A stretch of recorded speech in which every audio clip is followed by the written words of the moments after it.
HomeLink connects your Tesla to radio frequency controlled devices, including garage doors, gates, and security systems. If your Tesla is not equipped with HomeLink, you can add this feature by visiting the Tesla shop or your local service center.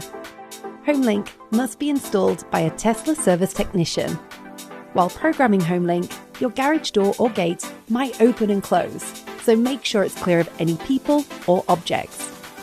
Park your Tesla so that the front bumper is facing the garage or gate you want to program. Test that your device's remote control has a healthy battery. In fact, it's best to replace the battery before programming HomeLink. On your touchscreen status bar, tap the HomeLink icon. Select Create HomeLink. Enter a name for your device. Read the on-screen instructions and tap Start. Next, stand in front of your Tesla and point your remote at the bumper. Press and hold until the headlights flash. Return to the touchscreen and tap Continue. Next, train the receiver.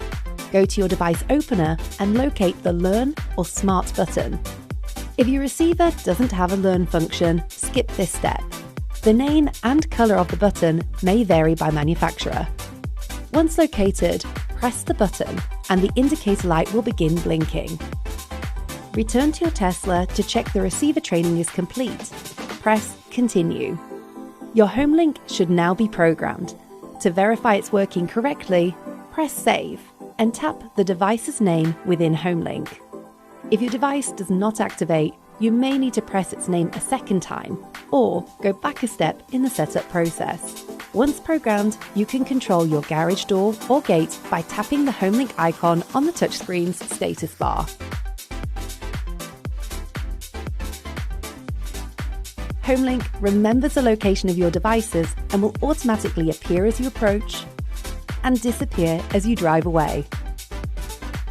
To learn more about HomeLink, review your owner's manual on the touchscreen.